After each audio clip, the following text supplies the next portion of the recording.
लेकिन सब देख रहे हैं, सब चुप है, सब मौन है, चाहे बीजेपी सरकार की तरफ से हो या देश की तरफ से हो। ये हो क्या रहा है देश में? देखिए, बहुत सारे लोग ये बोल रहे हैं कि नरेंद्र मोदी जी जो अब थोड़ा बहुत बोलने पे मजबूर हो गए हैं, वो ये बोल रहे हैं कि नरेंद्र मोदी जी इस लायक नहीं है कि प्रधानमंत्री बन सकें, रक्षा मंत्री जी इस लायक नहीं है, ये इन्होंने कुछ भी जो है अच्छा काम नहीं किया और ये लोग नाकारा हैं, नालायक हैं, ऐसी बातें बोलना शुरू करी है लोगों ने।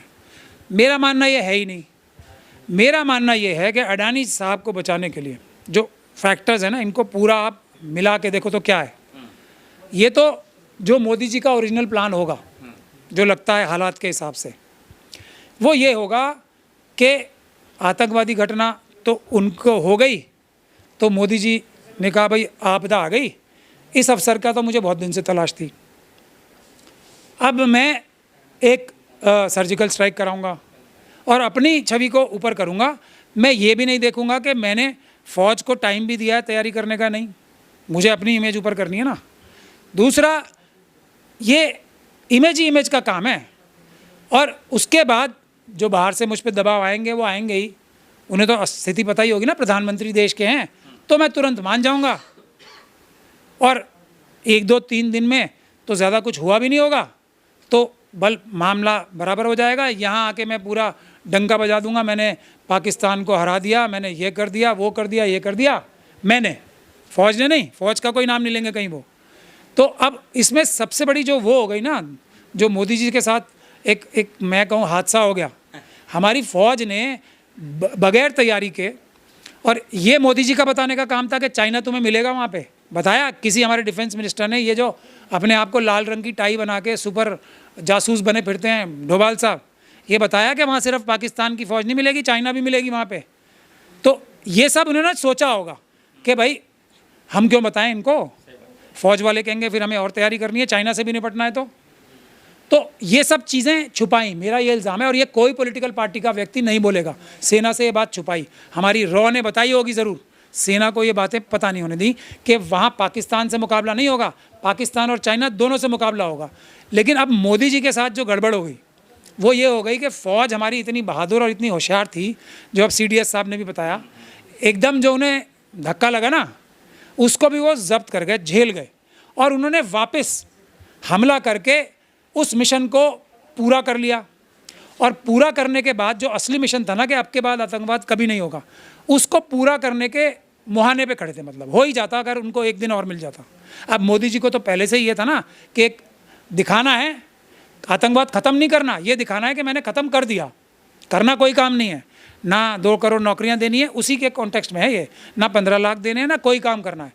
तो अब फ़ौज ने वो कर ही दिया और आगे करने के कगार पे पहुंच गए, तो आ गए वहाँ से फ़ोन सब जगह से। अब मोदी जी ने तो पहले ही कह रखा होगा ना कि हमें तो सिर्फ दिखाना है, करना थोड़ी है। तो अब उनको फ़ौज को वापस ले लिया, इससे उनकी कलाई खुल गई सारी। तो ये फ़ौज ने अपना जो बियॉन्ड, जो उसको कहते हैं ना, जो बियॉन्ड नॉर्मल और बियॉन्ड ऑल एक्सपेक्टेशंस, मतलब किसी की सोच से भी परे जाके चाइना और पाकिस्तान दोनों को हरा के कब्जे में कर लिया, मतलब एक तरीके से कंट्रोल में कर ली सिचुएशन। यहाँ मोदी जी के साथ गड़बड़ हो गई तो ट्रम्प साहब ने कहा भाई मैंने बंद करा दिया। अब मोदी जी का असली कैरेक्टर सामने निकल के आ रहा है। ट्रम्प साहब 11 बार बोल चुके हैं, मोदी जी ने उनका एम्बेसडर बुला के, छोटे से छोटा कार्यकर्ता भी बुला के, ये नहीं बोला कि भाई ट्रम्प साहब को चुप करा लो।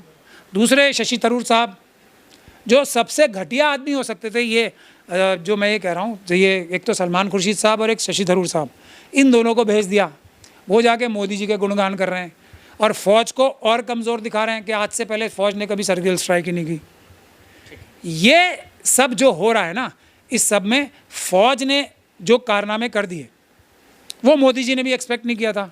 तो ये सारे कारनामे जो हो रहे हैं, उसके बाद अब जो चाइना और पाकिस्तान से इनके कनेक्शंस के बारे में बार बार बोलता हूँ मैं कि हम आपके एजेंडे पे काम करेंगे, कि हिंदू मुसलमान ही करना चाहते हैं ना चाइना और पाकिस्तान भारत में, और तो उनको पता है। अब ये लेटेस्ट एग्जांपल और मिल गया कि भाई फ़ौज इतनी मजबूत है बगैर तैयारी के, बगैर किसी उसके, और अगर हम उन्हें एक सरप्राइज़ भी देंगे तब भी वो हमें दोनों को हरा देगी।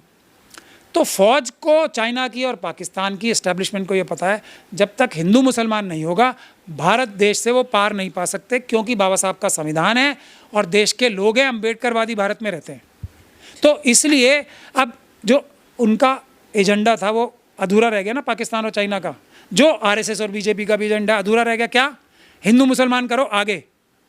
तो चाइना और पाकिस्तान के एजेंडे को आखिरी आगे ले जाने के लिए ये सारे भारतीय जनता पार्टी के लोग बिलबिला के ये सब हरकतें कर रहे हैं, मीटिंगें कर रहे हैं। सब लोग ताली बजा रहे थे उस मीटिंग में, जो ये विजय शाह जी ने बोला ना फौज के बारे में, सब लोग, उनकी मंत्री ताली बजा रही थी। तो ये एक साजिश, उस साजिश का आखिरी पड़ाव है। जो अधूरा काम रह गया ना चाइना और पाकिस्तान का, उसको पूरा तो किसने करना है? उन्हीं के सहयोगियों ने तो करना है।